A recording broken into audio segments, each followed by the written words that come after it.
नमस्कार साथियों, जय हिंद।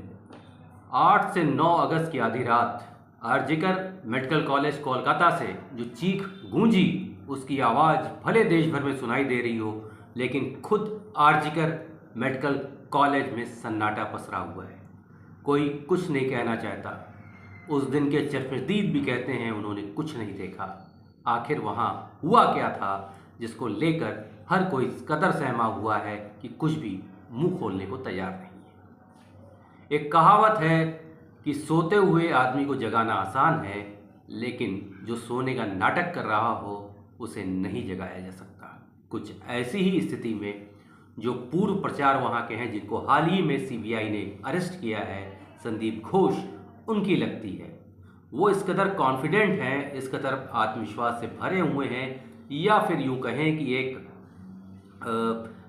कानून को लेके उन्हें इतनी जानकारी है कि वे कतई भयभीत नहीं हैं। देखिए, दो तरह के लोग भयभीत होते हैं इस तरह के मामले में। दोनों तरह के लोग, मेरा कहना है कि दोनों तरह के लोग, चाहे वो बेईमान हो जिसने भ्रष्टाचार किया हो, या फिर ईमानदार हो, दोनों ही लोग अगर कानून के जानकार नहीं हैं और बहुत घुटे हुए अपराधी नहीं हैं, तो वे घबराते हैं पुलिस और सीबीआई की कार्रवाई से।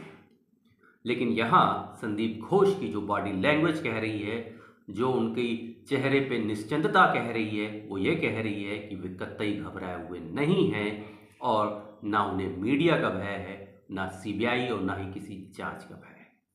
चाहे वो सच्चे हों या झूठे, लेकिन उनका जो बॉडी लैंग्वेज है वो ये कहता है कि वे कहीं ना कहीं कॉन्फिडेंट हैं कि वे कानून के चंगुल से निकल जाएंगे।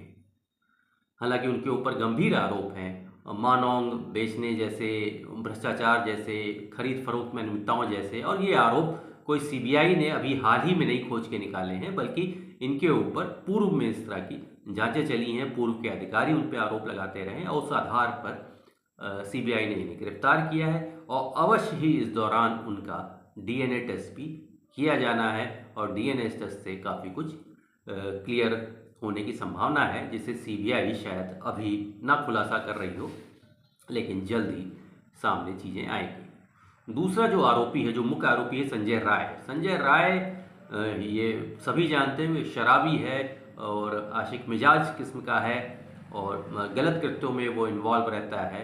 लेकिन उस दिन जो कुछ हुआ वो उसने देखा, तो मतलब छात्रा की जो मौत हुई, मेडिकल डॉक्टर्स की, उस लेडी डॉक्टर की, उसने देखा, लेकिन उसकी बॉडी देखी, लाश देखी, उसने उस घटना को नहीं देखा जैसा कि वो कह रहा है। लेकिन संजय राय भी एक बड़ा घात किस्म का अभियुक्त हो सकता है, लेकिन ये अभी जांच का विषय है, क्योंकि उसने अपने वकील को बताया है कि वो निर्दोष है, उसे फंसाया जा सकता है। हो सकता है कि संजय राय को फंसाया जा रहा हो, लेकिन इसके पीछे जो बड़े बड़े दिग्गज हैं वो कहीं ना कहीं पॉलिटिशियंस भी हो सकते हैं, पुलिस के आला अधिकारी भी हो सकते हैं, और हो सकते हैं कि कुछ लोग सरकार में बैठे हुए लोग भी हों। शायद इसीलिए पहले जो घटना स्थल है उसको डिस्टर्ब तक किया गया। पूर्व प्रचार के साथ उनके वकील पहुँचे, तमाम और लोग जो दूसरे कॉलेज में काम करते अधिकारी थे वो पहुँच गए। तो इस तरह के लोग जो वीडियो कैमरे में सामने आए हैं, ये कहीं ना कहीं उस घटना स्थल की फॉरेंसिक जांच को प्रभावित करने जैसा है। अब सबूत क्या है? सबूत तो जो लेडी डॉक्टर को अंतिम संस्कार करने से पहले जो सबूत सीबीआई के पास या पुलिस के पास थे, उसी सबूत के आधार पर आगे की जांच होनी है।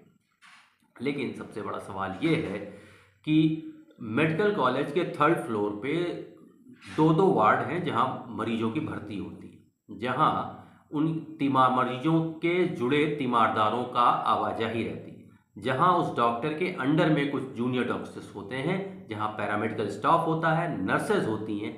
लेकिन हर कोई ये कह रहा है कि उसने कोई आवाज़ नहीं सुनी, कुछ नहीं देखा। आखिर ऐसा कैसे संभव है कि इतनी बड़ी घटना हो जाती है जिसमें वो घंटों संघर्ष करती है, चिल्लाती है, चीखती है, उसके बावजूद कोई कुछ नहीं सुनता, कोई आगे आने नहीं चाहता, कोई ये आंखों देखी अपनी बताना नहीं चाहता। नीचे इमरजेंसी भी होती है जहां उस लड़की को, उस लेडी डॉक्टर को नहीं ले जाया जाता। 3 घंटे का समय लिया जाता है 10 बजे से, और 12:44 की उसकी मेडिकल रिपोर्ट तैयार होती है, जो डेथ की रिपोर्ट तैयार होती है। तो ये 3 घंटे के दौरान मैनिपुलेशन होते रहे कि मैनेज होती रही चीज़ें, ये समझना होगा सीबीआई को। और कहीं ना कहीं सीबीआई और पुलिस के अधिकारी भी उस तथ्य को जानते हैं जो उस रात हुआ, लेकिन सबूत जुटाना ज़्यादा महत्वपूर्ण है। संभवतः इसीलिए वे तथ्यों को इस कदर जुटा रहे हैं ताकि कोर्ट में पेश करने के दौरान उनकी दलीलें हल्की ना पड़ जाए। यहाँ मैं एक वीडियो आपको दिखाना चाहूँगा, जो उसी मेडिकल छात्रा जिसकी हत्या की गई रेप के बाद उसके सीनियर्स का है, जो उस वक्त इमरजेंसी में ड्यूटी पर था। जरा सुनिए उसने उस रात की क्या हकीकत यहाँ बयां की। अगले दिन 8 AM था। उस टाइम में कुछ भी नहीं हुआ, हम लोग का किसी को कुछ पता नहीं था, क्योंकि इमरजेंसी में बहुत सारा पेशेंट था, हम लोग उसमें बिजी थे। और 8 AM के बाद मैंने मेरे जो हैंड ओवर आया डॉक्टर पॉली समद्दर मैडम, उसको हैंड ओवर देके हम लोग कॉलिग चाय पी के मैंने 9 AM तक उधर थे। 9 AM के बाद हम घर चला गया। घर जाने के बाद 11:45 को करके अप्रॉक्स टाइम एक ग्रुप मैसेज आया, एक रात में एक इंसिडेंट हुआ, एक लड़की को मौत हो चुका है। तो तभी मैंने मैडम को कॉल किया और इधर उधर कॉल घुमाया। तो मेरे को जो पता चला, तो पता चलने के बाद मेरा पता चला जो वो चेस डिपार्टमेंट में जो हुआ, एक लड़की को मौत हुआ और शायद मर्डर है और रेप भी हो सकते। तो अभी क्या हुआ, मैडम जो मेरे को बोला था, मैडम बोला था जो उसको चेस डिपार्टमेंट का जो HOD है डॉक्टर अरुणाभ दत्त चौधरी, उन्होंने मैडम को आके वो 10 AM के बाद बोला था, देखिए मेरा डिपार्टमेंट का एक PGT का डेथ हो चुका है, आप मेरे साथ चलिए और डेथ कंफर्म किया और इसके बाद क्या फॉर्मेलिटी हुआ वो दिखाएंगे, करिए। तो देखिए कोई भी पेशेंट एडमिट नहीं है, वो तो ऑन ड्यूटी पे थे, सो वो एडमिट नहीं थे। तो इसलिए उसका जो डेथ कंफर्म करने का जो आदेश है, जो स्टैंडर्ड ऑपरेटिंग प्रोसीडियर है, वो इमरजेंसी मेडिकल ऑफिसर के पास है। तो स्टैंडर्ड ऑपरेटिंग प्रोसीडियर के हिसाब से वो लड़की को बॉडी इमरजेंसी में लेके आना चाहिए। इसी तरह की खबरों और वीडियो के साथ हमारे साथ बने रहिएगा। अगली बार हम लोग एक नए विषय के साथ फिर मिलेंगे।